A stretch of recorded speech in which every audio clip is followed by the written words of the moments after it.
All right, we are going to be doing a live radio broadcast of It's a Wonderful Life. This is based on the original script for the 1947 broadcast.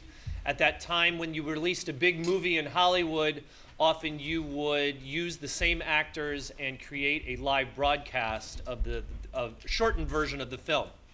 Ours runs about a little over an hour, so we will be out into third lunch, and everybody will have a chance to eat then. We ask that nobody leave during the performance, because it is distracting to the actors. Please participate. Please applaud when you see the applause sign. Is it there? There you go. When you see that, that's for you. Excellent. All right, Mr. Honeycutt, we ready to go? We are broadcasting live over WWPT. This will be rerun throughout the holiday break, so you will be able to hear it on WWPT, and it's going out live. You ready?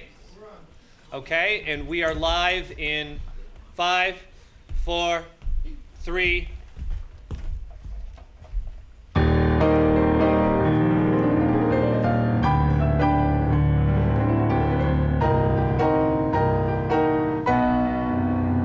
Lux presents Hollywood.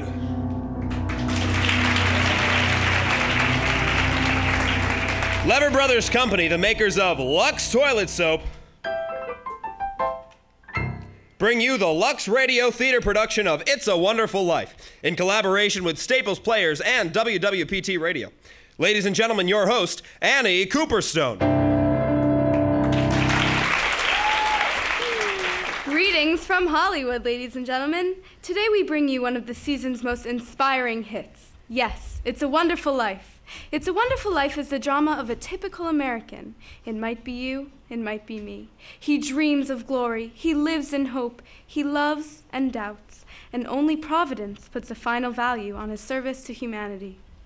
Our story starts before the war, when life was normal, shortages were generally unknown, and simple luxuries, like Lux soap, were abundant. I won't say that's the only reason people said It's a Wonderful Life, but I do know from the thousands of letters in our files that most of them said It's a Wonderful Soap. And they keep right on saying it day after day. In fact, the popularity of Lux soap is what makes it possible to present such entertainment as Frank Capra's great production, It's a Wonderful Life. This is the story of George Bailey, citizen of Bedford Falls, New York. George Bailey, who more than anything under the sun wanted to see the world, the wonderful, exciting world that lay somewhere beyond the limits of his hometown.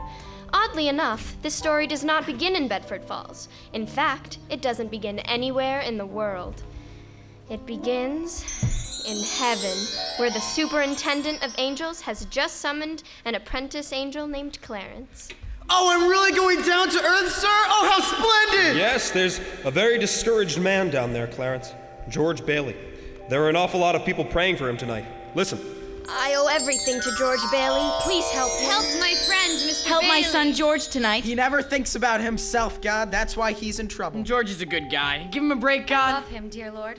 Watch over him tonight. Please, God, something's the matter with Daddy. Please bring Daddy back. At exactly 10:45 p.m. Earth time, he'll be thinking seriously of ending his life. Oh dear, his life? Now, I want you to stop him if you can. Now, sit down. I'll give you Bailey's case history. Sir, if I should accomplish my mission, may I perhaps get my wings? I've been waiting over 200 years now, and well, people are beginning to talk. Clarence, what's that book? The Adventures of Tom Sawyer, sir. I was reading it when you sent for me. Oh, fine book. Excellent. Well, you do a good job on George Bailey, and we'll see about your wings. Oh, thank you, sir! Now listen, when George Bailey was a boy, 2 events occurred that you should keep in mind.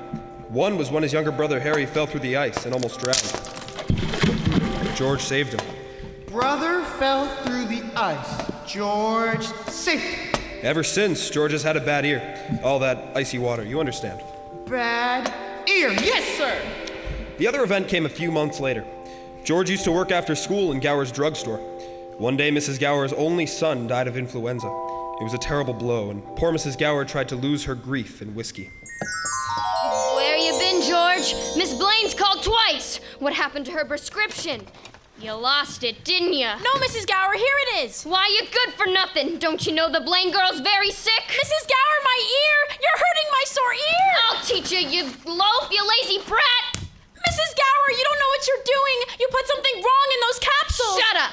I know you feel bad, but look, Mrs. Gower, look! This bottle! You used this bottle to make up the capsules. It's poison! Poison? Don't hurt my sore ear again, Mrs. Gower! Poison? Oh, George! It's why I didn't deliver, Mrs. Gower. All I wanted was to make sure. George! George! Well, Clarence, that was George Bailey as a boy. When he grew up, he wanted to go to college, but there just wasn't the money. So he worked 4 years in the Building and Loan Association. Building and Loan Association. Oh, I forgot to tell you. George's father was in the building and loan business. He and George's Uncle Billy. High ideals and low bank account. Anyway, George worked for his father and saved enough to see him through the university. That summer, though, he was going to Europe. Got a job on a cattle boat, do a little traveling before college.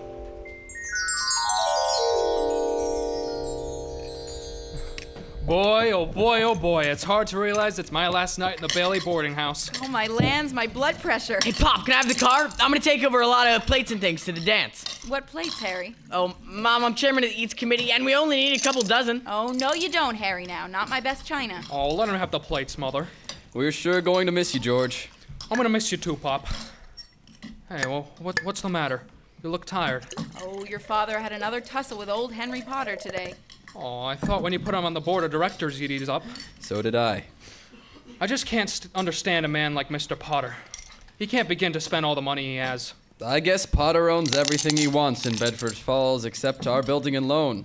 And that's why he hates us. Hey, George, can I borrow your tuxedo studs? Yeah, help yourself, Harry. Well, where are they? In your suitcase? No, I'm not taking a tuxedo on a cattle boat, you know.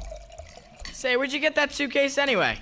Oh, Mrs. Gower. Going away present. One of these days, you're gonna see that bag all covered with travel labels. Italy and Baghdad and Samarkand. You're gonna have a pretty full summer, huh? Oh, I'm gonna have a pretty full life. Yeah, why don't you come to the dance tonight? What, and be bored to death? Well, you couldn't want a better death. Lots of pretty girls. Hey, I gotta hurry. No gin tonight, son. Oh, Ma, just a little. No, son, not one drop. See ya, Harry. See ya.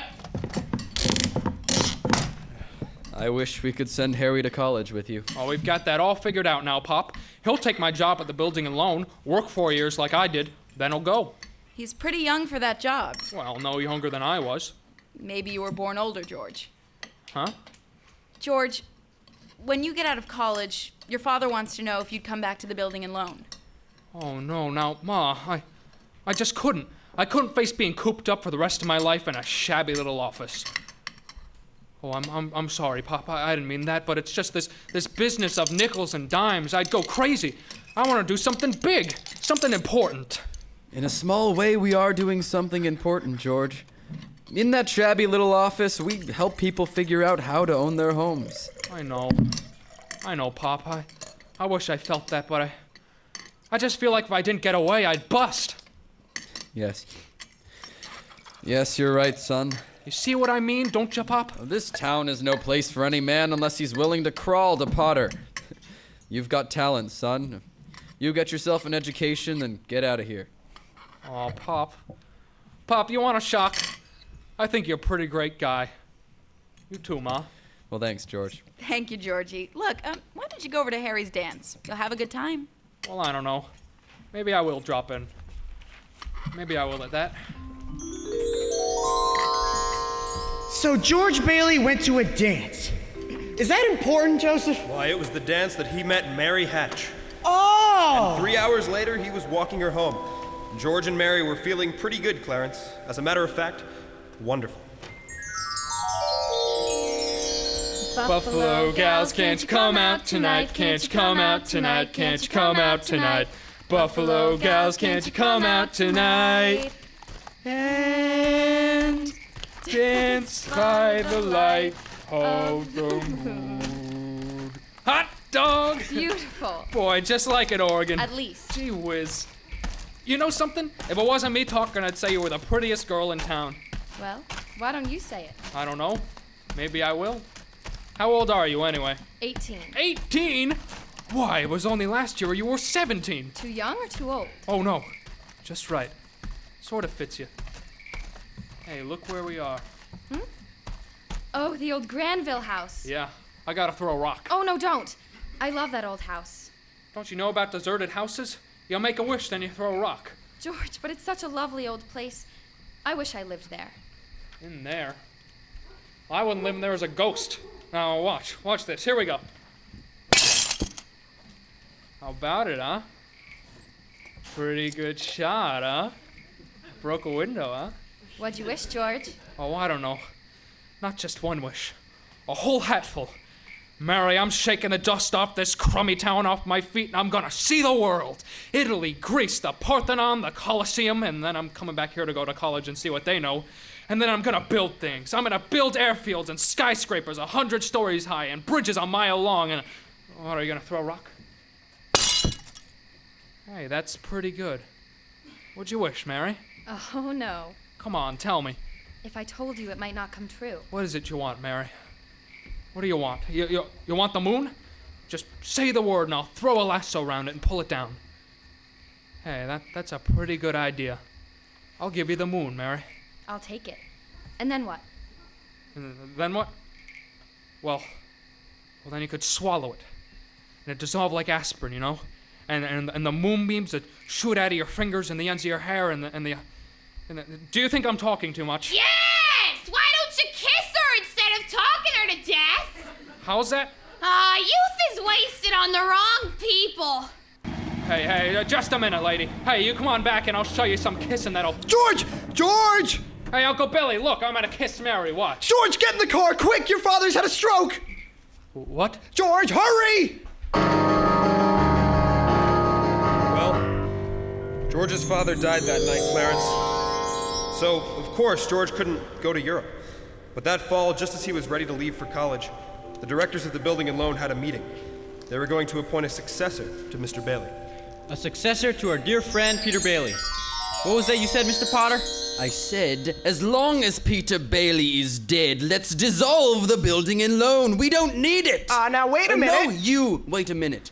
Peter Bailey was not a businessman. Ideals without common sense can ruin a town.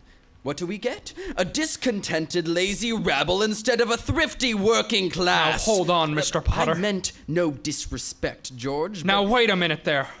Why my father ever started this cheap penny ante building and loan, I'll never know.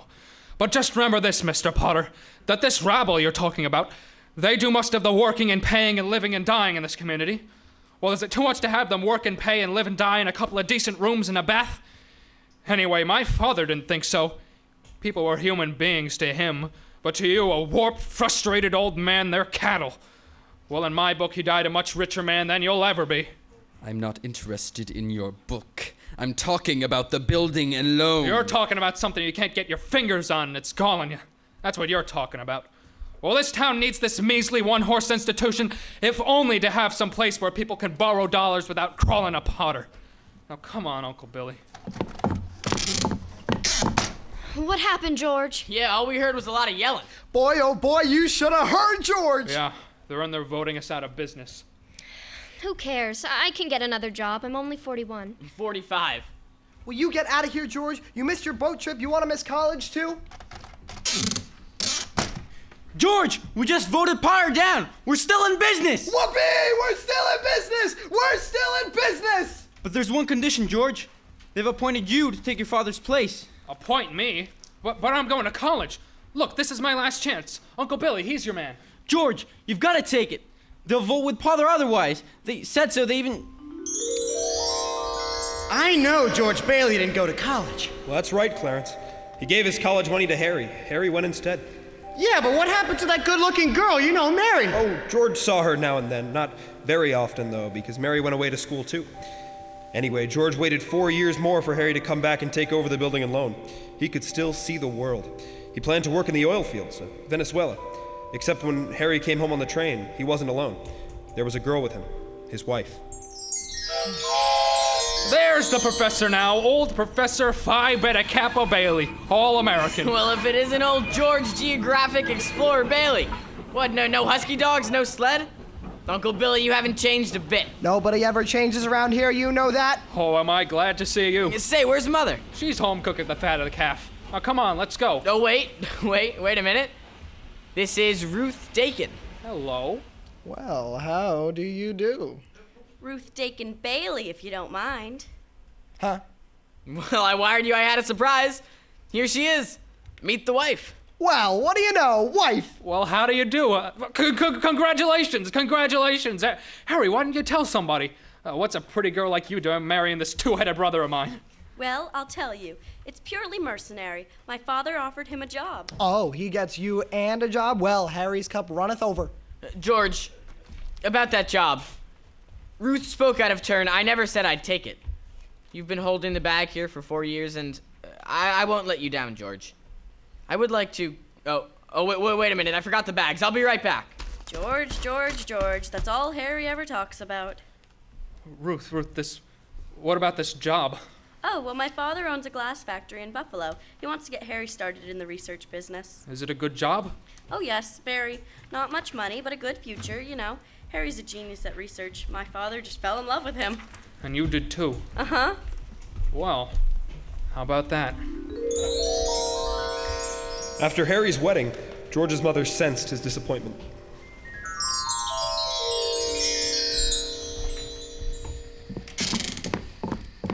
George? Yeah, I'm out on the porch, Mother. Just thought I'd get some air. Well, how do you like your new sister-in-law? She's swell. Looks like she can keep Harry on his toes. Yeah. Keep him out of Bedford Falls, anyway. What do you mean? Well, Ruth's father, he's got a wonderful job for Harry up in Buffalo. Buffalo? Yeah. Well, that means you can't... Yeah. George, did you know Mary Hatch is back from school? Oh, yeah. Nice girl, Mary. Oh, stop grunting. No. Give me one good reason why you shouldn't call on Mary. Well, Sam Wainwright. Sam's crazy about her. Well, she's not crazy about him. Well, now, how do you know that? Did she discuss it with you? Besides, Sam is away in New York. And all's fair in love and war? All right, I see. Okay, Mother. I think I'll go out and find that girl and do a little passionate necking. Oh, George. Goodbye, Mrs. Bailey. And by the way, do you want any books at the library? Library? George, you go and see Mary, do you hear?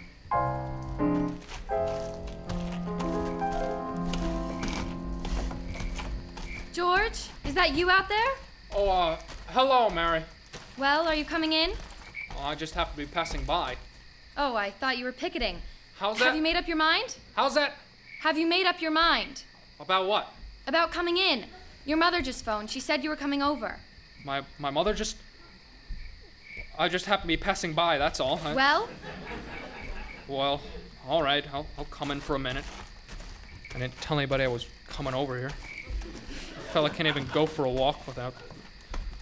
When did you get back? Tuesday. Where'd you get that dress? Do you like it? It's all right. Well, no point in standing on the porch. Come on in. I still can't understand it. I didn't tell anybody I was coming. Would you rather leave? No, I don't want to be rude. I'll sit down for a while. It's nice about your brother and Ruth, isn't it? Oh, yeah. That's all right.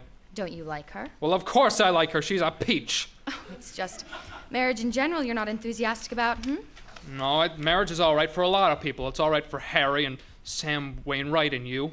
For Sam. Mary! It's George Bailey, Mother. What's he want? I don't know. What do you want? Me? Well, not a thing. I just came in to get warm. He's making violent love to me, Mother. You just tell him to go right back home. Sam Wainwright said he'd call you tonight from New York, didn't he? I guess so. How about some music? You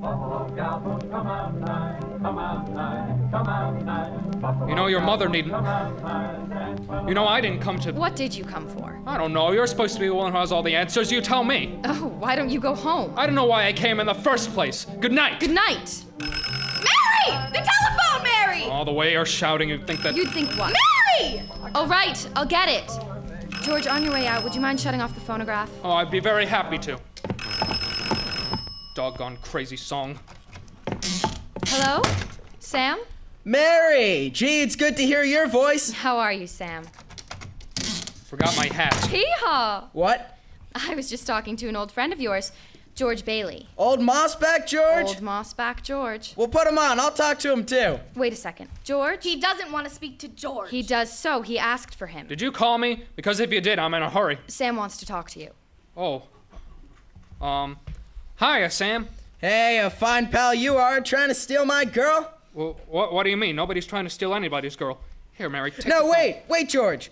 I want to speak to you both. Tell Mary to get on the extension upstairs. He says to get on the extension upstairs. I can't. Mother's on the extension. I am not. We can both hear. Just put your head a little closer. There, that's better. We're listening, Sam.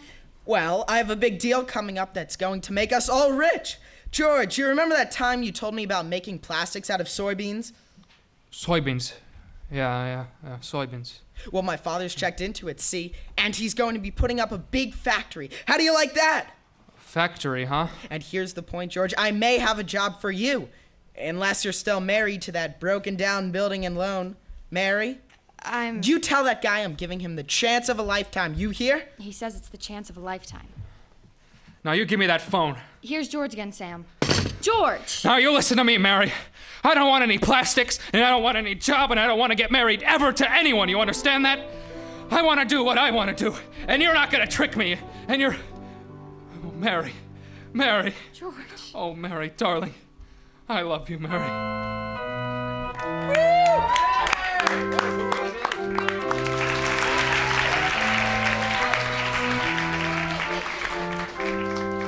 Well, so George Bailey and Mary Hatchworth. Yes, George and Mary were married, and they started off on their honeymoon in Ernie Bishop's taxicab.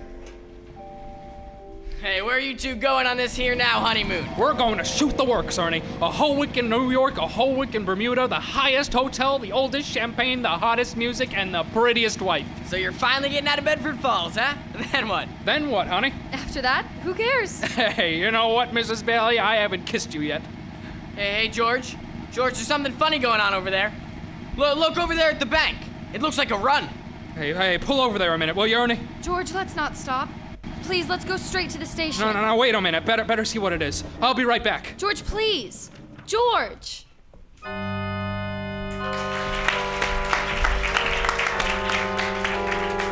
In a few moments, we'll return with the second act of It's a Wonderful Life. Meanwhile, here's our Hollywood reporter, Libby, looking very smart too, I must say. Well, thank you, Miss McNiff. You know, after seeing Paulette Goddard's wardrobe for Paramount's new comedy, Suddenly It's Spring, I just had to rush out and buy something new. Looking at all those lovely clothes was just too much for my self-control. Well, you look stunning, Libby. Thank you again. Tell me about the picture. I understand that Paulette's portrayal of an ex-WAC is truly delightful. Oh, yes it is. And Fred McMurray gives a perfect characterization of her wayward husband. Between the two of them, Suddenly It's Spring is a high-spirited comedy with emphasis on the romantic side. Well, naturally. But really, Miss McNiff, that wardrobe of Miss Goddard certainly will make clothes-conscious girls sit up and take notice. I bet you'll think so too, Mr. Chasen. Well, Libby, what I notice about a dress is the general effect when a woman wears it. Some girls always seem to have that right on the beam look. You know what I mean. Well, I think what you have in mind, Mr. Chasen, is good grooming. Screen stars certainly put great emphasis on it. A perfect hairdo, fresh, beautifully cared for skin. Those are essential. That must be the reason Lux Toilet Soap continues to be a studio standby, no matter how often other styles change. Well, that's what Miss Goddard told me. She says her beauty facials are so quick and easy and work so well, she's never without a supply of Lux Toilet Soap. I can depend on it for daily complexion care, she said. Well, I wish you'd tell the ladies in our audience how easy these Lux Soap facials are, Libby. Well, here's what Paulette Goddard does. She says, I cover my face with the fragrant Lux soap. Lather and work it in well. I rinse with warm water, then cold, and use a soft towel to pat my skin dry. Gives skin quick new beauty, she says. Daily Lux Soap facials do make skin lovelier. Recent tests by skin specialists proved it. In 3 out of 4 cases, complexions became softer and smoother in just a short time. A lovely Lux complexion makes a woman so attractive. I wish every girl who hasn't tried Lux Toilet Soap would begin using it tomorrow. Well, that's sound advice, Libby. When 9 out of 10 screen stars recommend a beauty soap, you know it has to be good. So why not try Lux Toilet Soap? Hollywood's own complexion soap. We pause now for station identification. This is WWPT and Staples Players. Act 2 of It's a Wonderful Life in collaboration with Staples Players and WWPT Radio. Well, we're back in heaven again, where the superintendent of angels is reviewing the case history of a mortal named George Bailey. Clarence, the apprentice angel, is very eager to depart on his mission to the earth. Poor George Bailey. Oh, he's certainly in desperate trouble, Joseph. I'll go to him at once. Now, you sit down, Clarence. Sit down. We're nowhere near the point where George Bailey is thinking of taking his life. We're not? Well, now, where were we? Yes, George and Mary had just started out on their honeymoon when they ran smack into the financial panic of 1932. In the waiting room of the building and loan, 100 frantic people were clamoring for their savings.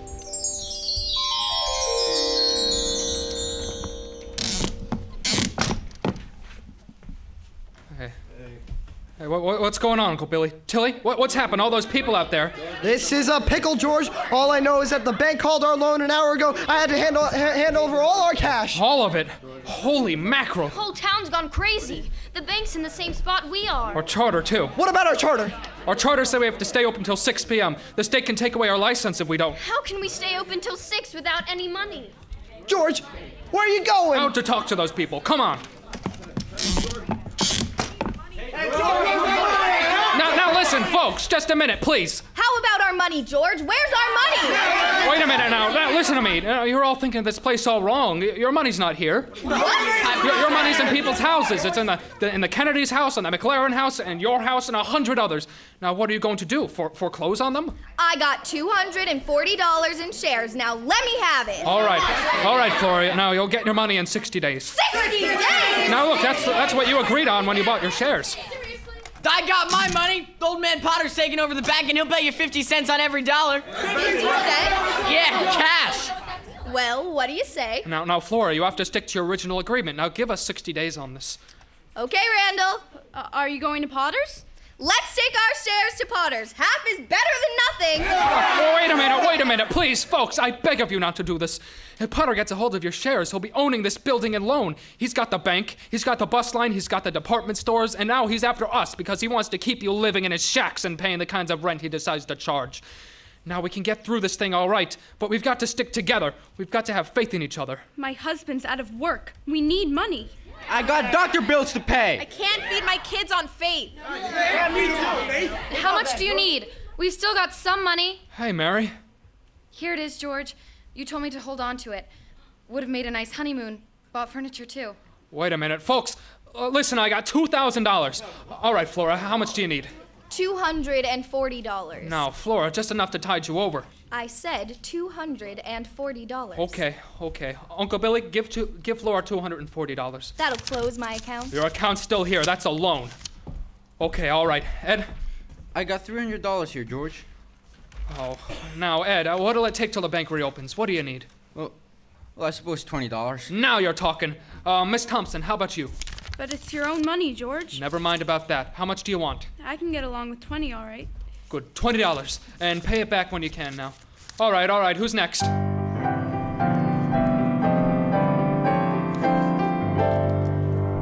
Look at the clock! Look! 5 seconds, 4 seconds, 3, 2, 1, 6 o'clock! We made it! Lock the door, Tilly, quick! Boy, we're still in business, Uncle Billy.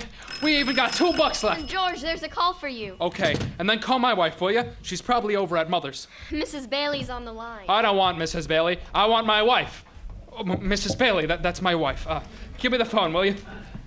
Hey, Mary. Listen, I'm sorry. Come home. What home? 323 Sycamore. Well, whose home is that? Well, Mary, how can I... Sure, I'll be there. Clarence, guess what 323 Sycamore was? His mother-in-law's house! Oh, no.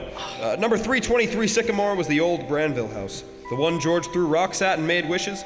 Yes, sir, that's where they spent their honeymoon. That's where they started housekeeping. They were still living there 2 years later when old man Potter asked George to stop over at his office.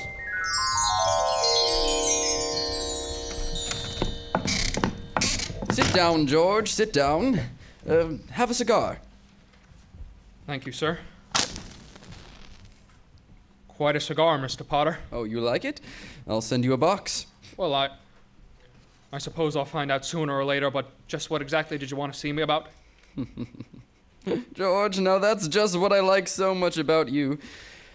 George, I'm an old man and most people hate me, but I don't like them either, so that makes it all even. You know just as well as I do that I run practically everything in this town but the Bailey Building and Loan. You know also that for a number of years I've been trying to get control of it or kill it, but I haven't been able to do it. You have been stopping me. In fact, you have beaten me, George, and as anyone in this county can tell you, that takes some doing. Take during the Depression, for instance. You and I were the only ones that kept our heads. You saved the Building and Loan, and I saved all the rest. Yes, well, most people would say you stole all the rest. Oh, the envious ones say that, George, the suckers. Now, I've stated my side very frankly. Now, let's look at your side. Young man, 27, 28, married, making, say, 40 a week? 45. Ah, 45. Now, if you were an ordinary yokel, I'd say you were doing fine, but George Bailey is intelligent, ambitious. He hates the Building and Loan almost as much as I do. He's been dying to get out of town ever since he was born, but he's trapped into frittering his life away, playing nursemaid to a bunch of garlic eaters. Do I paint a correct picture, George, or do I exaggerate? Well, what's your point, Mr. Potter?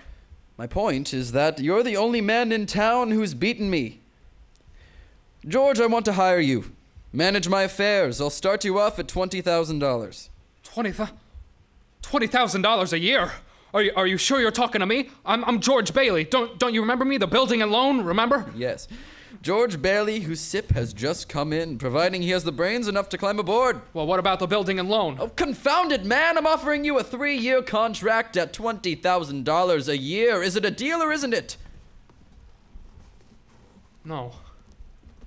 No, the answer's no. Doggone it! If you offered me $1 million to stay around this town and play Stooge to you, the answer'd still be no. Now leave me alone. Don't bother.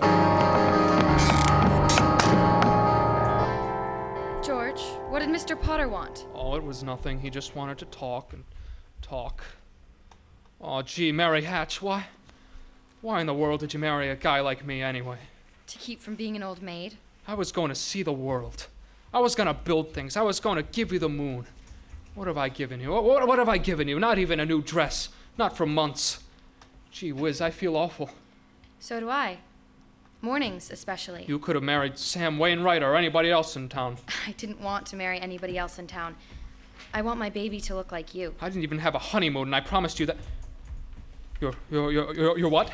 My baby. You mean... Mary, you mean you're on the nest? Well, Mary had her baby, Clarence. A boy. How sweet! Then she had another one. A girl. Night after night, George had come home late from the office. Things weren't good with the Building and Loan. Potter was really bearing down on him. Then came the war. Mary had another baby by then. Oh! But she still had time to help out in the USO. Uncle Billy sold war bonds, and George's brother Harry became a real hero. Shot down 15 planes. But George, what about George? George was 4F on account of his ear. He was an air raid warden. On VE Day, he wept and prayed. On VJ Day, he wept and prayed again. We're getting pretty close to today, aren't we, sir? Oh, yes, Clarence. You now know almost everything you have to know about George Bailey, except what happened that finds him down there at this moment, wanting to die. Well, sir, well... Well, today's the day before Christmas, or Earth time. George is pretty excited. Hey, Tilly, look at the newspaper. Commander Harry Bailey decorated by the President... That's my kid brother. The Congressional Medal of Honor. Gosh, George, gosh. What do you think about that? 15 Jap planes, and the last one he got was just about to dive into a transport loaded with soldiers. And you know what that means? He saved lives. Hundreds of lives. Gee whiz, where's Uncle Billy? Gone to the bank, George. He's depositing that $8,000. Oh, good. Hey, who's that in his office there? It's that woman again, the bank examiner. Oh, good morning, ma'am. Barbara Carter, bank examiner. Mrs. Carter, Merry Christmas. Merry Christmas. We're all excited around here. My brother just got the Congressional Medal of Honor. The president just decorated him. Well, I guess they do those things. Well, I trust you had a good year? Good year. Well, between you and me, Mrs. Carter, we're broke. Yeah, very funny. Well... Now, if you cooperate, I'd like to finish with you by tonight. I want to spend Christmas in Elmira with my family. I don't blame you at all, Mrs. Carter. Just step right in here. We'll fix you up.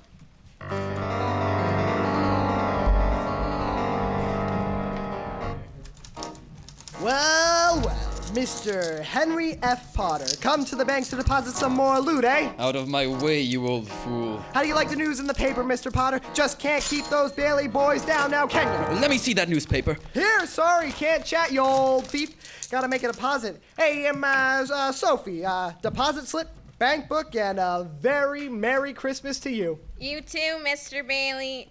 Say, you've forgotten something, haven't you? Sophie, I've forgotten things all my life. Get a wheel on, boy! But Mr. Bailey, where's the money? What's that? You want to make a deposit? Certainly I want to. Well, it's customary to bring the money with you. It's gone. It's gone. Where'd I put it? Where'd I put that money? A terrible thing, Clarence. Terrible. Uncle Billy couldn't find the money because the envelope with the $8,000 was folded up in that newspaper he gave to Old Man Potter. I just don't know what happened to it, George. I just don't know. $8,000, Uncle Billy. The bank examiner's here. It's not our money. It belongs to the depositors. Oh, George, what are we gonna do? We've traced every step I took. I can't stand in the street. Are you sure you didn't put the envelope in your pocket? I think so. Maybe. I'm no good to you, George. I'm no good. Now listen to me. Think. Think, will you? Now try and think. I can't think anymore, George. I can't think. It hurts. Where's that money, you silly old fool? Do you know what this means? It means bankruptcy and scandal and prison. One of us is going to jail. Well, it's not going to be me. Now get out of my way. I'm going home.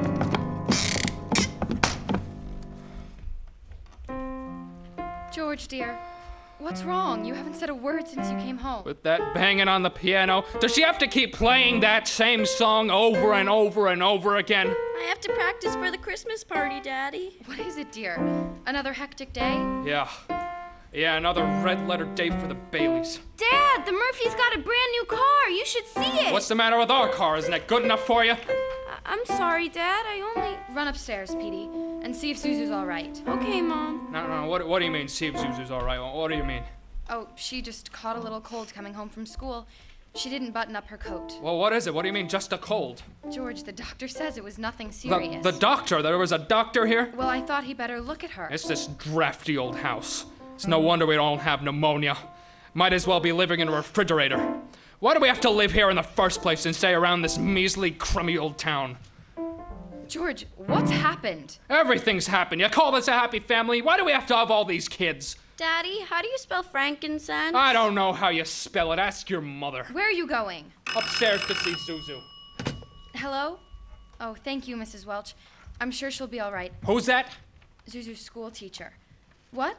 Oh, yes, the doctor says she'll be fine by tomorrow. Here, give me that phone. George, please. Mrs. Welch, this is Mr. Bailey. Say, what kind of teacher are you anyway? What do you mean sending Zuzu home like that half naked?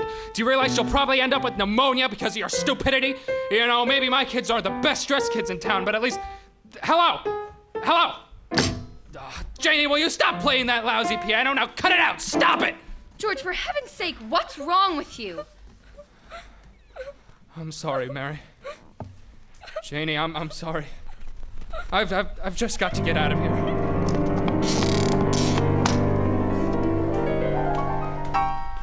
I'm in trouble, Mr. Potter.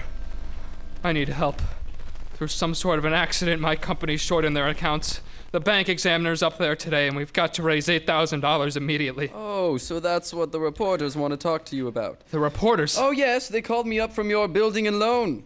Oh, there's a man over there from the DA's office, too. He's looking for you. Please help me, Mr. Potter. Help me, won't you, please?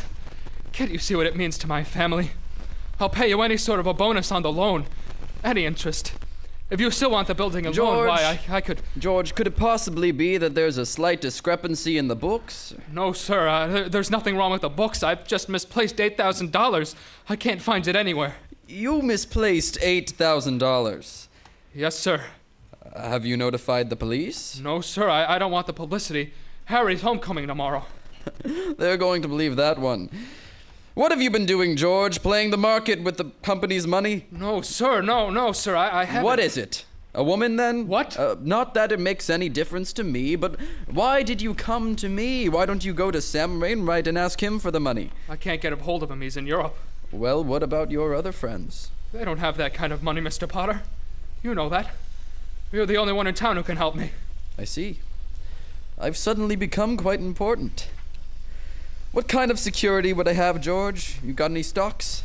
No, sir. Bonds, real estate, collateral of any kind? I have some life insurance, a $15,000 policy. Yes, how much is your equity in it? $500. Look at you. You used to be so cocky. You were going to go out and conquer the world. And you once called me a warped, frustrated old man. What are you but a warped, frustrated young man? A miserable little clerk crawling in here on your hands and knees, begging for help. No securities, no stocks, no bonds, nothing but a miserable little $500 equity and a life insurance policy. You're worth more dead than alive. Now why don't you go to the riff-raff you love so much and ask them to let you have $8,000? You know why? Because they'd run you out of town on a rail. But I'll tell you what I am going to do for you, George. Since the state examiner is still here, as a stockholder of the building and loan, I'm going to swear out a warrant for your arrest. Misappropriation of funds, manipulation, malfeasance. All right, George, go ahead. You can't hide in a little town like this. Bill, this is Potter.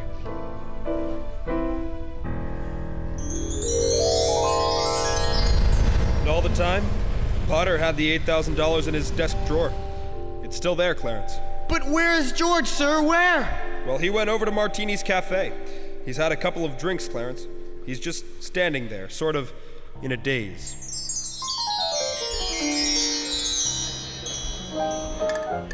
Oh, God. God, dear Father in heaven. I'm not a praying man, but if you're up there and you can hear me, show me the way. I'm at the end of my rope. Show me the way, God. Mr. Bailey, you all right? Don't drink anymore, Mr. Bailey, please. You don't feel good. Bailey? You say Bailey? Which Bailey? This gentleman is Mr. Bailey, George Bailey. George Bailey, huh? Oh, and the next time you talk to my wife like that, you'll get worse. It isn't enough she slaves teaching your stupid kids how to read and write. You gotta ball her out. You get out of here, Mr. Welch. You hit my best friend. You get out. All right, I'm going. Mr. Bailey, you okay? What was that? Mr. Welch, but don't worry. He don't come in this place no more. I get something for your face. It's bleeding. No, I'm all right. Where's my insurance policy? Oh, there it is. Please don't go, Mr. Bailey. Leave me alone. Oh, no, please don't go this way, Mr. Leave me Bailey. alone.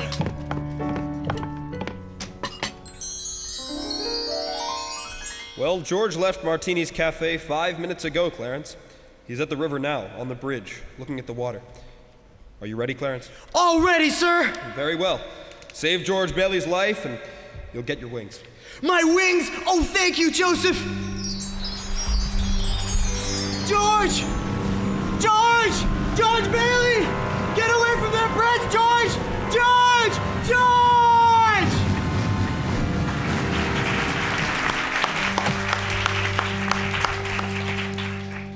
In just a moment, we'll bring you Act 3 of It's a Wonderful Life. The popular theory about beautiful blondes is that they are content to be merely decorative. Our lovely guest tonight, Miss Susan Blanchard, completely disproves that idea. Now, besides being a hard-working Fox starlet, Susan, I understand you're a wonderful cook. I really love housekeeping, Mr. Popkin. But most of all, I enjoy the training I get at the studio. It's work, but it's fun, too. You're an Easterner, aren't you, Susan? Yes, a native New Yorker. I thought so. It was the Broadway theater that inspired me to think of show business as a career. Well, that's interesting. I used to save my allowance and go to every play I could. One of my favorite actresses was Jane Wyatt. Mm-hmm. Imagine, Mr. Popkin, what a thrill it was for me to meet her right in Hollywood. Jane Wyatt's latest picture, Boomerang, was made in the East, I understand. Mm-hmm, yes. But she and Dana Andrews, who stars in Boomerang with her, were in Hollywood to see a studio showing of the picture. Oh, I see. Jane Wyatt is my ideal of a stage and screen star. So talented and so lovely to look at. Just as lovely in real life, too. She is indeed. It wasn't long before I discovered that she's as keen about Lux toilet soap for beauty care as I am. You know, I'm a Lux girl, too. We're glad to hear you say that, Miss Blanchard, because that's a very beautiful Lux complexion I see before me. Just right for blue eyes and ash blonde hair. Thank you, Mr. Chasen. Any girl in the pictures is delighted to find out about Lux toilet soap. As beauty care, active lather facials are so quick and easy, and they really make a difference in your skin. Thousands of busy, attractive women have discovered that, Miss Blanchard. Daily Lux Soap Complexion Care does make skin lovelier. Otherwise, it wouldn't be the choice of 9 out of 10 screen stars. Lux toilet soap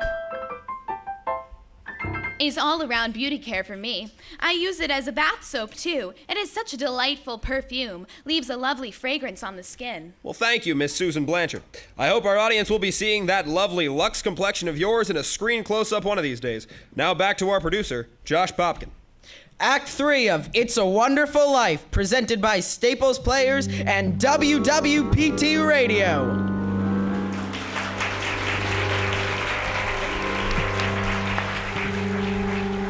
Numb with despair, convinced, as Mr. Potter said, that he's worth more dead than alive, George Bailey stands on a bridge staring at the dark and frigid waters below. Suddenly, there's a splash. Help! Help! I'm drowning! Oh, help! No, that's not George. It's Clarence, the apprentice angel. And there goes George in after him. It's a few minutes later now, and in the bridgekeeper's shack, George and Clarence are drying off. You both sure you're all right? Want a doctor? No, I'm all right. Oh, I'm fine. My hair's a mess, but I guess this hairstyle is out of fashion nowadays anyway. I passed away with it. You what? Oh, I see Tom Sawyer's drying out too. Who? My book. I left in such a hurry I brought Tom Sawyer with me. How'd you happen to fall in? Oh, I jumped in. I jumped in to save you. Jumped in to save me. Well, I did, didn't I? You didn't go through with it, did you? Go through with what? Suicide! Hey, it's against the law to commit suicide around here. Yeah, it's against the law where I come from, too. Where do you come from? Heaven. Oh, that's very funny. Very funny. Your lip's bleeding. Yeah. Got a bust in her jaw in answer to a prayer. Oh, no, George. I'm the answer to your prayer. How'd you know my name? Oh, I know all about you. Who are you supposed to be, anyway? Clarence, Oddbody AS2. Oddbody AS2. Well, what's the AS2 for? Angel, second class. Hey, I'm getting out of here. You may not need a doctor, but I do. Cheerio! Hey, look, why'd you want to save me? Because I'm your guardian angel, George. Oh, I see. Well, you look like about the kind of angel I'd get. What happened to your wings? I haven't won my wings yet. That's why I'm an angel, second class. Oh, I see. But you can help me earn them, George, by letting me help you. Oh, You didn't happen to have $8,000 on you, do you? Oh, no. We don't use money in heaven. Oh, yeah, that's right. I keep forgetting. Comes in pretty handy down here, buddy. Oh, tut. Of course I found it out a little bit late. You know, I'm worth more dead than alive. You mustn't talk like that. Joseph will never give me my wings if you keep feeling that way. You just don't realize what you've done for people. Why, if it hadn't been for you... Yeah, if it hadn't been for me, everybody'd be better off. Oh, man, my wife, my kids, my friends. They'd all been better off if I hadn't been born. What'd you say? I said I wish I'd never been born. George, that's wonderful. Wonderful. What? The idea you just gave me. You got your wish. You've never been born. I've never been born. Exactly. No worries, no $8,000 to get nothing. You simply don't exist. All right. All right, okay, all right. George, I can do things. Strange things. I can show you the world the way it would be if you hadn't been born. Hey, wait a minute. This ear of mine. Say something else in that bad ear. You don't have a bad ear anymore. Oh, I don't think you're concentrating. Don't you see? You're not the George Bailey you think you are. You're nobody. Well, that's the doggonest thing, that ear. Your lips stopped bleeding too, George. Yeah. Yeah. Say, what's happening around here? What is this anyway? I need a drink, that's what I need. What about you, Angel? You want a drink? Well, I don't quite know. Come on, we'll go as soon as our clothes are dry. Our clothes are dry, George. Hey, so they are. That's funny. Well, look, let's stroll over to Martini's and then... Oh, excuse me, I meant I'll stroll, you fly. No, I don't have my wings! Oh yeah, you don't have your wings. Yeah, that's right, I forgot that again. Couple of drinks and we'll both fly.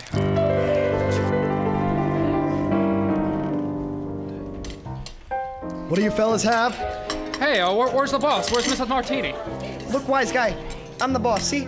Oh, okay, well, double scotch. Quick, will ya? What's yours? I would just love some mulled wine. What? Heavy on the cinnamon and light on the cloves. Off with you, my lad, and lively now! Hey, look, mister, we serve hard drinks in here for men who want to get drunk fast, and we don't need any characters around to give the joint atmosphere. Is that clear, or do I have to throw you out of here for a convincer? Oh, come on here. Just give him the same as my order. He's okay. Uh-huh. 2 double scotches. Hey, what happened to this place? It's all changed. All of Bedford Falls has changed. You're having your wish, George. You've never been born. Oh, there'll be a lot of things you've never seen before. Oh, good. Somebody's just made it. Made what? Every time a bell rings, it means some angel's got his wings. What'd you say? Look, Clarence, I don't think you'd better talk about angels around here. Don't they believe in angels? Oh, yeah, they believe in them, but you know, it's just Then why should they be surprised when they see one? Don't mind him, bartender. He's just a little old-fashioned.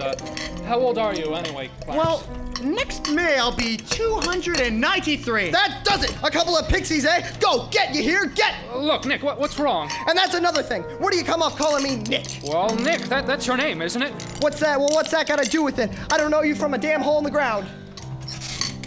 Hey, you lady! You damn lush, didn't I tell you never to come panhandling around here? George, look! Hey, it's Mrs. Gower. Mrs. Gower, listen, Mrs. Gower, don't you know me?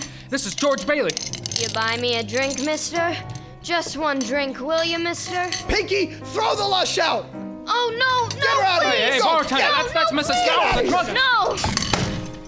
That drunk spent 20 years in jail for poisoning some kid. If you know her, you must be a jailbird yourself. Pinky, here's 2 more. Get him out of here!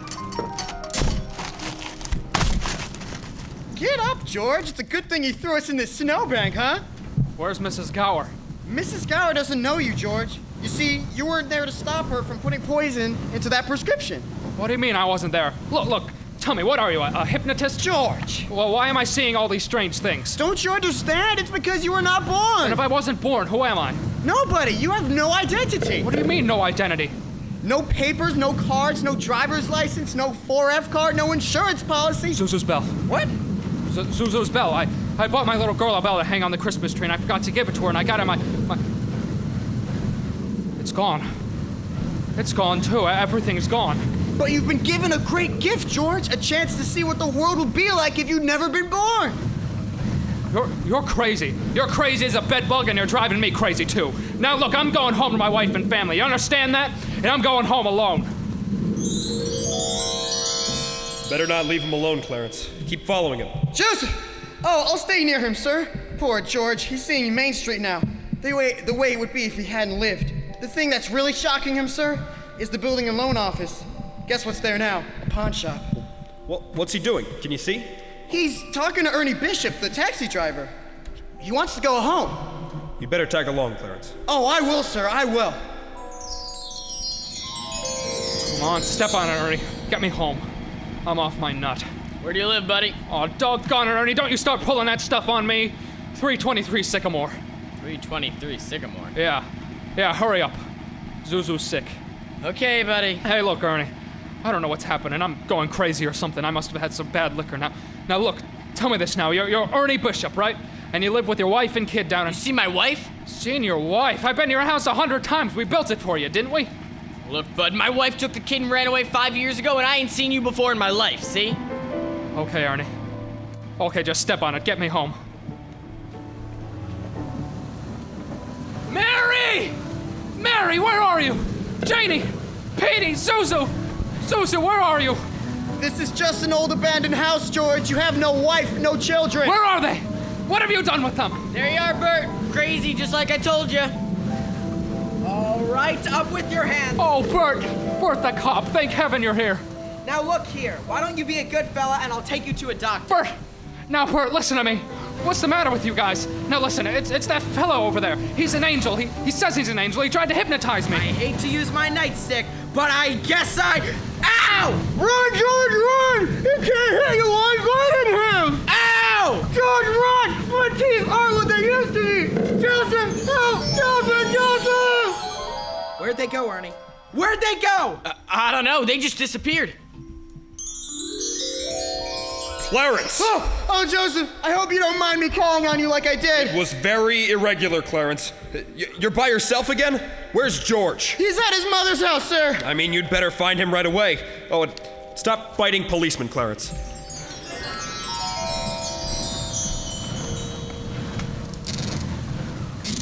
Well? Mother. Mother? What do you want? Mother, this is George. I thought sure you'd remember me. George who? If you're looking for a room, there's no vacancy. Oh, Mother. Mother, please help me. Something terrible has happened to me. I don't know what it is. Something's happened to everybody. Please let me come in. Keep me here till I get over it. Get over what? I don't take in strangers unless they're sent here by somebody I know. Well, I know everybody you know. Your brother-in-law, Uncle Billy. You know him? Well, sure I do. When'd you see him last? Today, over at the house. That's a lie. He's been in the insane asylum ever since he lost his business. And if you ask me, that's where you belong. My mother. My own mother didn't even know me. If only Harry were here. If my brother were only back from Washington. Your brother fell through the ice and drowned at the age of 9. That's a lie. He got the Congressional Medal of Honor. He saved the lives of every man on that transport. Every man on that transport died. Strange, isn't it? Each man's life touches so many other lives. Harry wasn't there to save them because you weren't there to save Harry. Don't you see, George? You really had a wonderful life. Don't you see what a mistake it would be to throw it away? Clarence. Yes? Where's Mary? Please, where's my wife? I'm not supposed to tell. Tell me where she is! You're not gonna like it, George! She's an old maid. She never married. Where is she? I'll choke it out of you if I have to. Where's my wife? The library! She works there. She's just about to lock up for the night, so... George! George, come back! Oh, there must be some easier way for me to get my wings! Mary! Mary! I'm sorry, the library is closed. Mary, it's George. Don't you know me? No, I don't know you. Let me go! Mary, please don't do this to me. Please, Mary, help me. Where's our kids? I need you, Mary. Help me, Mary. Get away from me! Help! Help! Help me, Mary! Mary, I'm George! Ah!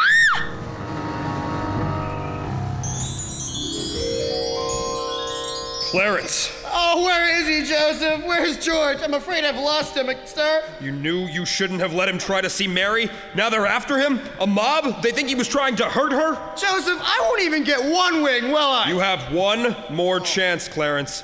Get over to the bridge by the river. I think George has seen just about enough. But the mob! Don't worry, they've lost him too. Now, hurry up. Oh, thanks, Joseph. Thank you. Clarence! Clarence! Clarence! I'm here, George! Help me, Clarence! Get me back! I don't care what happens to me. Only get me back to my wife and kids. Please. I want to live again. Oh, thank you, George! Thank you, Lord! I want to live again. Please. Oh, God, please. Let me live again. George? Is that you down there? Now get out of here, Bert. Get out of here. You'll get any closer and I'll let you have it. What the Sam Hill you yelling for, George? Come on. George. Bert, do you know me? Know you? I've been looking all over town for you. Where you been? Bert, I'm alive again, Bert. You sure you're all right? Hey, your mouth's bleeding. It is? My mouth's bleeding, Bert. Look at the blood cover there, would you? Zuzu's Christmas bell. Bert, I had it in my pocket. There it is! Hey, it's in my pocket! What do you know about that? Merry Christmas, Bert!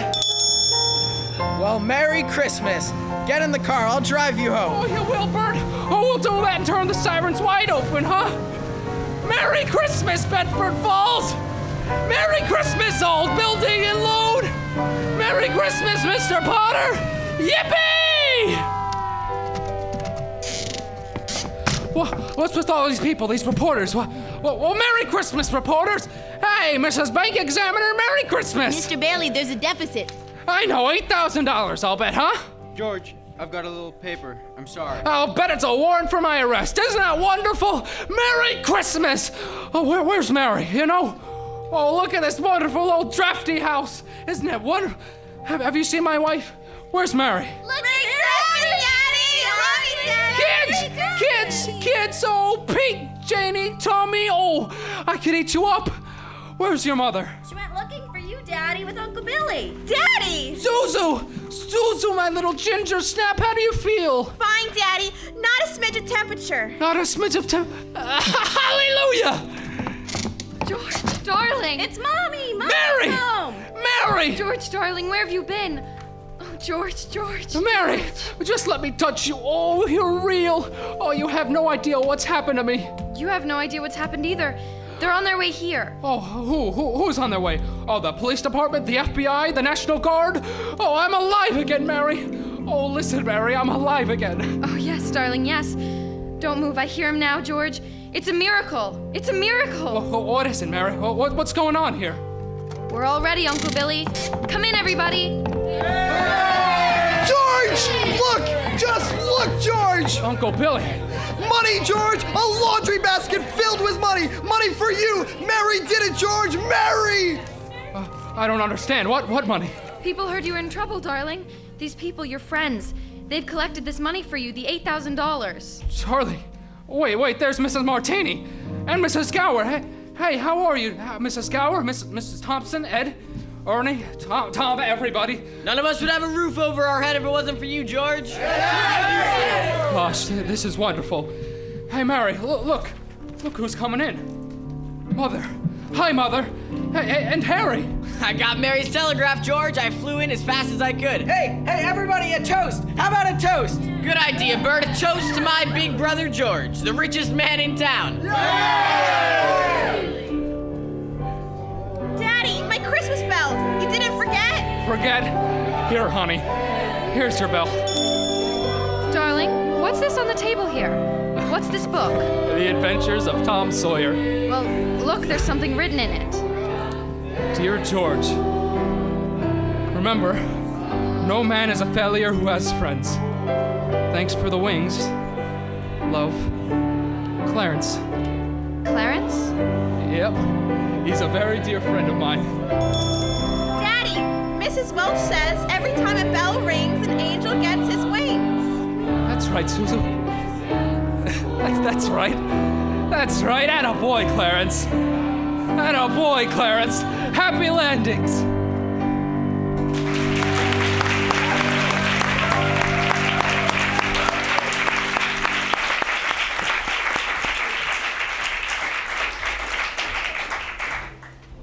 Thank you for listening to Lux Soap Presents It's a Wonderful Life. We'd like to give a special thanks to musical director Jacob Landau. This production has been brought to you in collaboration with Staples Players and WWPT Westport.